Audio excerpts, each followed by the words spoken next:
자, 원격으로 해서 우리 스마트 헬스케어를 진행을 보죠. 데이터가 연결된, 인터넷으로 연결된 데이터가 만들어집니다. 데이터가 만들어지려면 인터넷 연결이 필요하죠.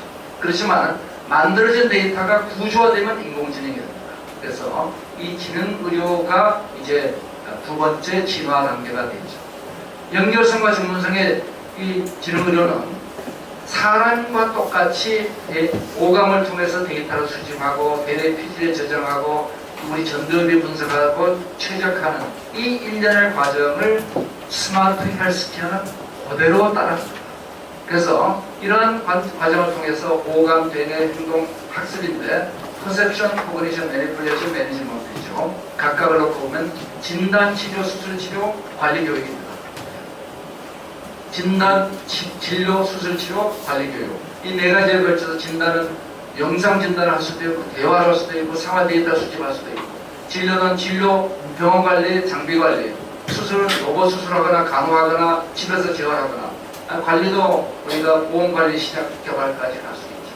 그래서 우리가 스마트 헬스케어를 이렇게 나눠가지고 다시 이해관계자별로 분석을 해봤더니 뭐가 나오느냐 하면 이 안에 지금까지 전 세계 주요 디지털 헬스케어 업체들이 다 분류가 들어가기 시작합니다. 그럼 우리가 뭘 할 수 있느냐? 한국에 어떤 기업이 필요하고 어떤 서비스가 모자라고 앞으로 뭐가 필요할 것이고 이런 것들을 볼 수 있는 로드맵을 만들 수 있는 그거가 이제 등장하는 거죠. 자, 이걸 좀 더 우리 데이터 관점에서 보면 데이터를 연결하고 빅데이터를 만들고 예측하고 이 단계마다 수많은 글로벌 헬스케어 기업들이 들어오고 있습니다. 이것을 제가 나눈 거는 헬스케어 이해관계자들, 월드 WHO의 헬스케어 빌딩 블록에 따라서 분류를. 이걸 한국에서 보면 굉장히 많이 빠져있는데 특히 어디가 빠지냐면 AI 쪽이 빠집니다. AI 쪽이 빠져있는 이유는 뭐냐면 연결까지는 갔는데 이것이 누적되는데 규제가 있어요. 이것을 누적된 규제 때문에 뒤에서 인공지능이 뭐 할 수 있는 것들이 대폭 줄어버립니다. 그래서 이 부분에 빠져있는 부분은 전부 다 규제의 문제를 보셔도 될 겁니다. 자, 그러면은 인공지능과 빅데이터를 가지고 시간을 관리하는 게 예측, 인간과에 맞춰주는 게 개인관리죠. 이걸 통해서 예측과 맞춤을 통해서 맥킨즈는 방대한 연구를 통해서 미국에서 미국 의료비의 12%를 줄인다고 했습니다. 자, 그러면 한국에서 10% 줄이는 거 가능할 것이냐? 가능하다는 거죠. 아까 우리가 원격 의료에서 27%, 그러니까 적어도 원격 의료가 10% 전출일 거라고 봅니다. 그 다음에 지능 의료로서 10% 줄인다. 그러면 커넥티드 헬스케어와 스마트 헬스케어 각각 10% 줄이면 20%가 주는 거죠. 그 20%가 얼마냐? 아까 의료비 2030년 적자 규모 50조 해당되는 50조입니다. 그래서 이 두 가지면 한국의 미래 문제를 풀 수 있죠. 자, 그런데 그 인공지능에 대해서 우리가 걱정을 많이 해요. 보시면은 우리가 마모그래피 분석을 하는데 인공지능은 91%, 사람이 하면 73%다. 야, 차이가 많네. 그래서 이런 차이를 놓고 보니까 이게 흑색종입니다.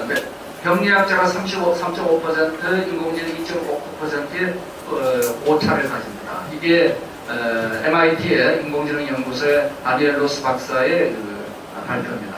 그런데 MIT에서 뭘 해봤느냐면은 병리학자하고 인공지능하고 같이 해봤더니 어떻게 되느냐? 0.5%로 오차가 주고있다. 뭐냐? 협력해서 하는 게 제일 좋더라 하는 거죠.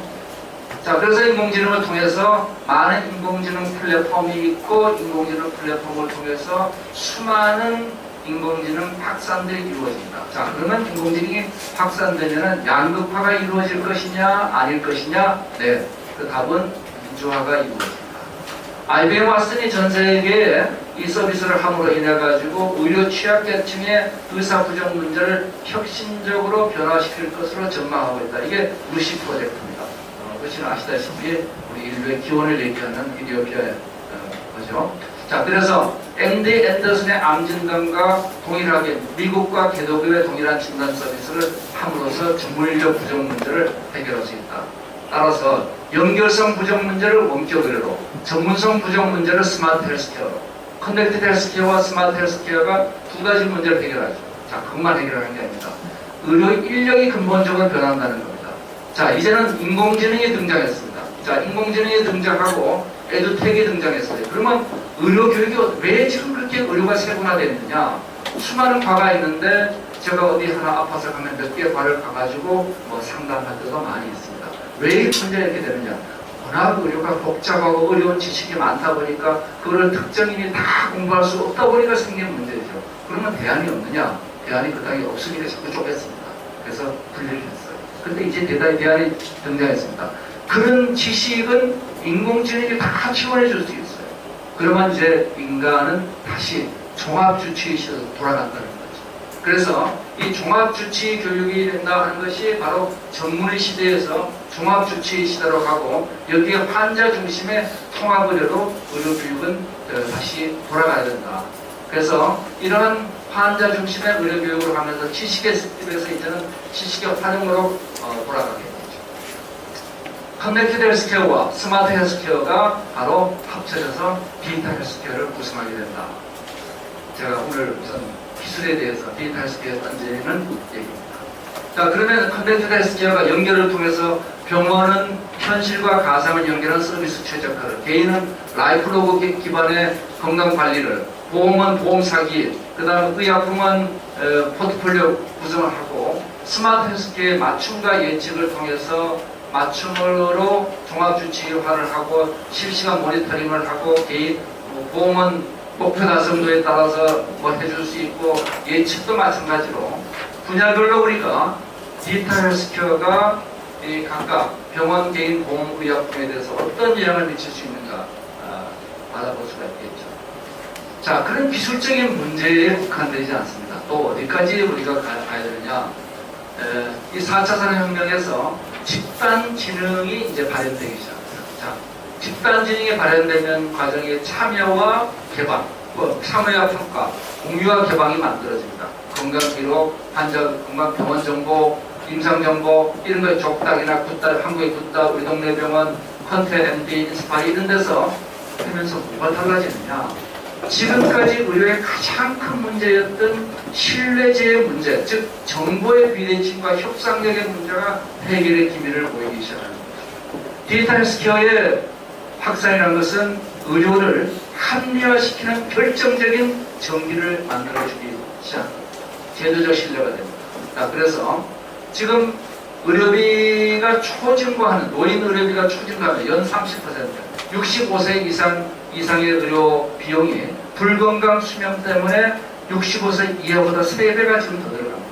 그래서 이 어마어마하게 증가하는 노인 의료 초증가, 이 문제를 하려면 예측과 맞춤, 이걸 통해서 원격 의료를 통해서 10% 절감, 그 다음에 개인화를 통해서 최적화를 통해서 스마트 헬스케어로 10% 절감, 그러면 20% 절감. 이게 바로 50조. 자, 그러면 국가별 우리 혁신, 나라는 도대체 뭐가 있냐 하는 얘기를 볼 필요가 있고, 자, 일본은 고령화 사회 대강을 2012년도에 만들면서 자립이라는 개념을 확립시켰습니다. 1995년도에 일본 정부가 뭐랬느냐? 노인들이 많아져. 그러면 단가의 세대의 표를 얻어야 되겠다. 그래서 단가의 세대의 표, 우리 베이비붐 세대와 같습니다. 표를 얻기 위해서 뭘 하느냐? 시혜적 부양 정책을 하죠. 우리 노인들한테 막 풀어줄게. 그러니까 어떤 일이 생기느냐? 재정 부담이 급증해가지고 2030년이 되니까 의료비가 458조 엔으로 예측이 됐습니다. 458조는 뭐냐? 일본의 국가 GDP입니다. 국가 GDP를 몽땅 떠나야지 그 의료 시혜를 할 수 있다는 결론에 도달하게 돼요. 이거 안 되겠다. 그래가지고 2012년에 부양에서 자립으로 완전히 발상이 전환되죠. 자, 금년에 다시 신산업 구조 비전 정책을 발표하면서 일본의 4차 산업혁명이 소사이어티 5.0입니다. 이 소사이어티 5.0에서 그림자는 회피하고 모든 이런 빛과 그림자가 있으니까. 그래서 건강수명은 유지하자. 그래서 건강수명 5년 연장이 일본 소사이어티 5.0의 목표죠. 그 다음에 라이프를 올리자. 그 다음에 간호비용이 무지하게 드는데 간호인력 제로화를 이룩하자. 이런 목표를 설립하고 이걸 위해서 데이터, 사회 수용, 윤리 세 가지 문제를 풀어나갑니다. 그래서 그중 가장 중요한 게 데이터입니다. 일본이 굉장히 빠른 속도로 데이터를 선진화시키고 있습니다. 코드DB 구축은 물론이고 그 코트DB에 있는 내용을 비식별화해가지고 일반인들이 여러 가지 목적으로 사용할 수 하는데 규제를 굉장히 선진화시키기 시작하죠. 단순히 대조를 해가지고 나오지 않으면 그건 식별화, 비식별화를 시킨 것이다. 이런 것들입니다. 자, 이런 데이터의 혁신을 통해 가지고 일본이 갖고 있는 강점과 약점을 강화한다. 그래서 일본이 클라우드, 빅데이터에 대해서 이제는 유럽보다 앞서가게 됐습니다. 그래서 일본이 갖고 있는 기본적인 5대 돌파구 프로젝트입니다.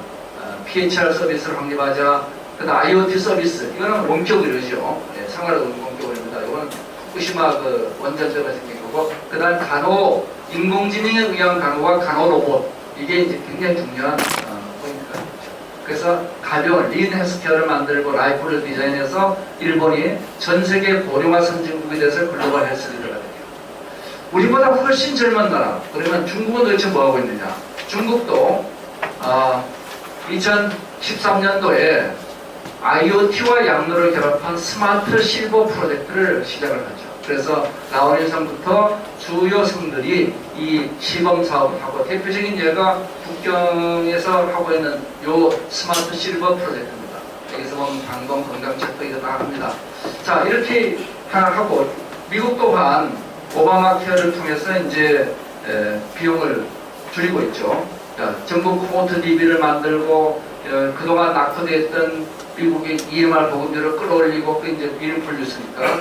그 다음 블루버튼으로 클라우드 건강, 클라우드 PHR 자체를 만들고 혁신적인 헬스케어 모델을 만드는데 중점적인 내용들이 첫 번째가 원격 의료. 알고리즘은 이게 지능 의료입니다. 커넥티드 헬스케어와 스마트 헬스케어가 첫 번째, 두 번째입니다. 그 다음에 뒤에 차세대 캡처, 재협산, 유전자 혁명은 기술의 문제죠. 그래서 이 우리가 출장하려는 문제들을 이미 얘들은 다 하고 있습니다. 자, 핀란드는 가상병원 1.0을 가지고 정신과에서만 원격에서 했습니다. 이제 그 축적된 데이터를 20개 진료로 확대하고 인공지능이 들어가는 가상병원 2.0으로 가죠. 자, 유럽도 예외는 아닙니다. 유럽도 이런 문제들을 가지고 유럽에서 어떻게 하면 고령화 문제에서 이런 문제를 해결하느냐. 그래서 우리가 얘기한 것처럼 똑같은 일들을 하고 있습니다. 어떻게 하면은 우리 원격을 잘 하고 있느냐, 그 다음에 밀리품, 액티브 에이징을 어떻게 하느냐, 이런 문제들을 저희 파일럿 이니시에이티브를 하고 있죠. 그러면서 그 바탕에 다 깔리는 건 뭐냐? 데이터입니다. 4차 산업혁명은 데이터 혁명입니다. 따라서 데이터를 정리하는 코트DB 프로젝트가 미국, 영국, 중국, 일본에 전부 다 기본적인 핵심 프로젝트가 되어 있죠. 한국도 이 코트DB 구축의 관건이고, 우리는 굉장히 강점이 있습니다. 단일 의료보험에 강점이 있고, 주민등록번호 다 번호가 다 가지고 있으니까 너무나 쉽죠. 자, 우리 정부도 이제 기획재정부, 산업통상부, 보건복지부, 죄송합니다. 중기벤처부가 빠져있네요. 새로 만든 부처라서 없습니다.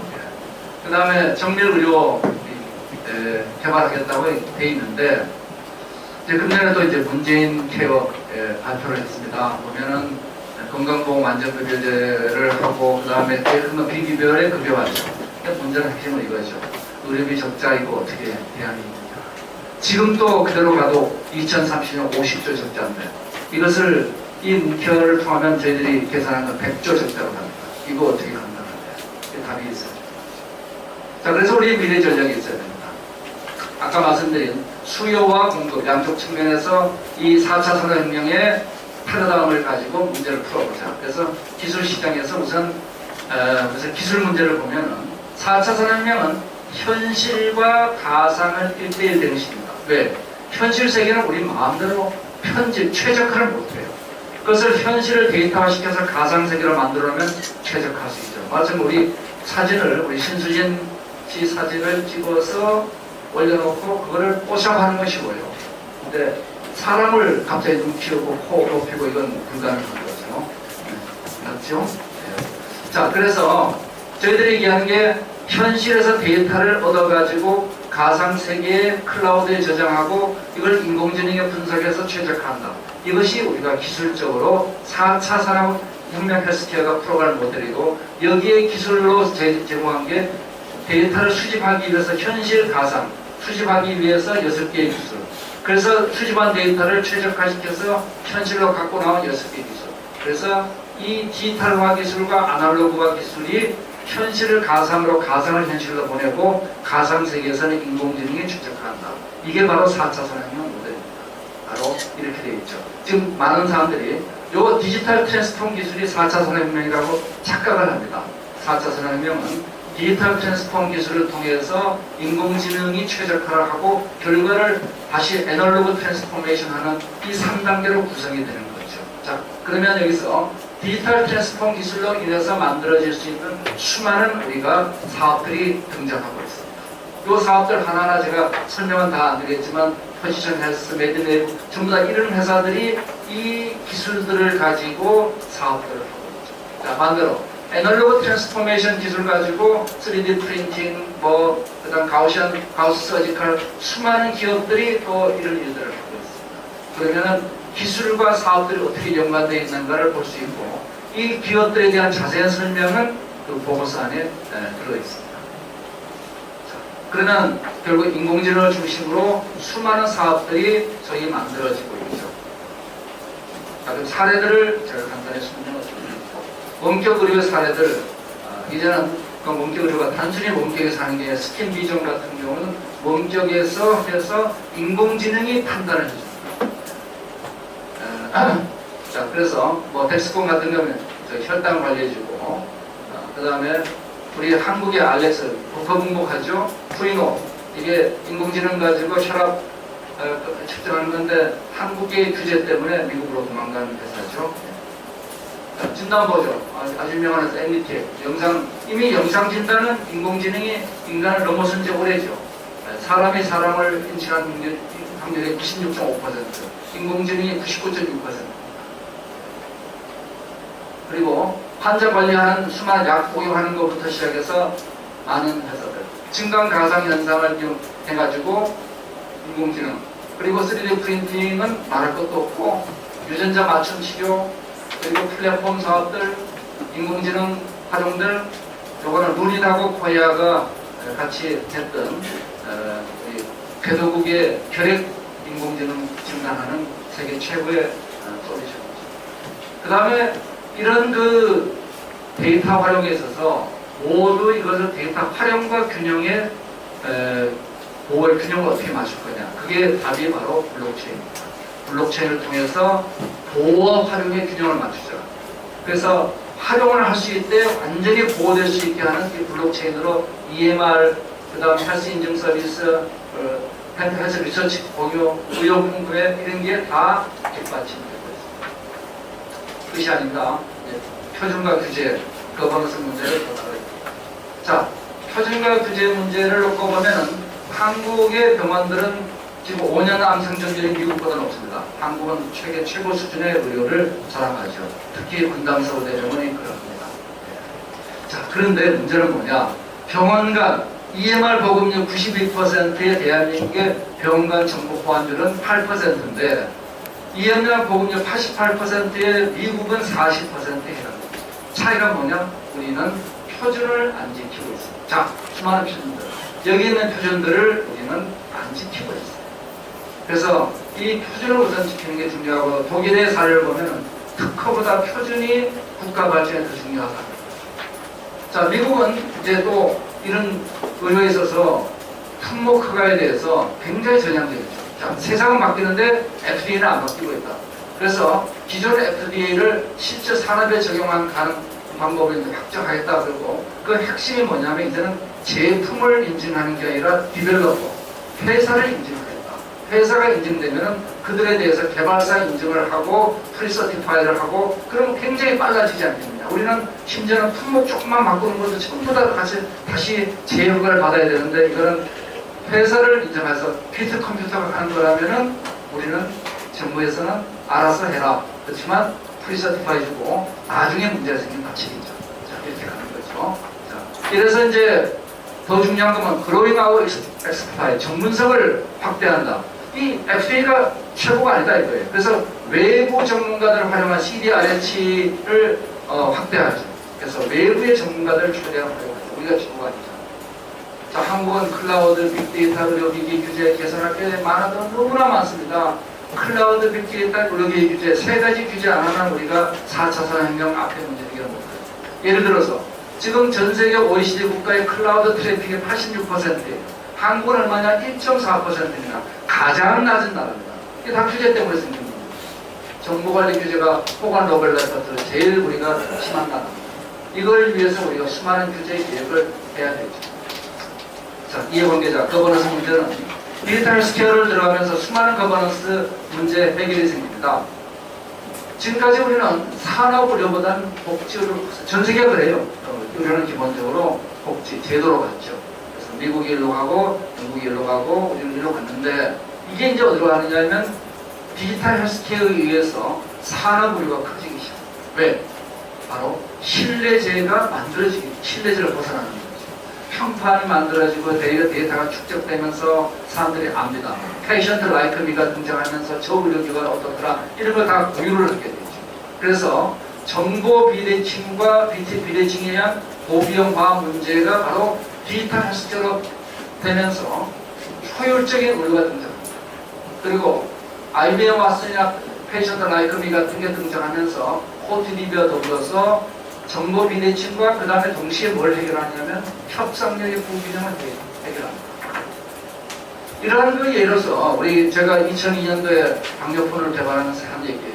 이걸 하면은 그 당시 기준으로 우리 국가 전체에 당뇨폰 하나 가지고 3조의 수익이 나나. 그러면 1조만 이거를 누구한테 주느냐? 1조를 1, 2차 기관에 주자. 그러면은 누구도 반대 안 할 거다. 그리고 3차 의료기관 지금 또 환자가 많아요. 예. 우리 백부원장님, 가끔 오는 만성병 환자 필요하세요? 아니잖아요. 예. 주차장 만들어야 되고, 문제 더 많잖아요. 그러니까 서로가 이긴 겁니다. 국가혁신으로 플러스를 만들고, 공정한 룰로 지수 개방평가를 하면 되죠. 근데 왜 우리가 이걸 안 하나요? 신뢰가 없어요. 이 신뢰를 공유하는 게 문제죠. 자, 정리하겠습니다. 헬스케어 산업정책계가 수요복지를 우리가 4차 산업혁명으로 연결하는 걸 하려면 국가 코드 DB 구축이 바탕 데이터가 있어요. 여기에 몇 가지 골프고 프로젝트는 이런 것들을 일본의 예를 들고 우리가 한번 해보자 하고 6가지를 정리해볼까 봅니다. 첫 번째가 노령화 플랫폼. 그래서 스마트 요양병원, 스마트 요양재택. 결국은 노령 의료의 핵심은 이제 요양 의료를 어떻게 우리가 스마트화 시키자 하는 문제가 되니까 이것을 그 노인의료 플랫폼, 가족과 대형병원, 그리고 관제센터, 건강관리사, 그 여기에 또 뭐가 중요하냐면은 일본의 경우에도 간호로봇의 개발이 어마어마하게 중요합니다. 정말 훌륭한 간호로봇을 개발합니다. 그 다음에 만성질환 관리, 나머지는 제가 대충 넘어가겠습니다. 그러면 게임 마친 데도 마지막 슬라이드가 되겠습니다. 시간을 제가 맞춰야 되기 때문에. 자, 제 얘기보다 이제 우리 패널분들의 토론이 훨씬 더 중요하니까요. 50분까지 끝내기로 했습니다. 첫 번째가 4차 산업화로 우리 가치를 창출하자. 현실과 가상이에요. 그걸로 우선 초고령화 문제 해결하고 그 다음 개인 맞춤으로 확립하자. 여기 이해관계자의 조정을 하고 그걸 바탕으로 산업 로드맵을 만들자. 그래서 이거는 중기벤처부는 이 산업 로드맵을 작전 만들어가지고 뒷받침해주고 여기 표준화와 병원 연계성 요거는 이제 우리 보건복지부에서 잘 해줘야죠. 그리고 이제 제도를 정립해가지고 지속 가능한 규제 정책입니다. 이러면 대한민국의 4차 산업혁명 최대 산업 디지털 헬스케어에서 새로운 신기원을 이루어갈 수 있을 것이다. 제 얘기 여기서 마치겠습니다. 감사합니다.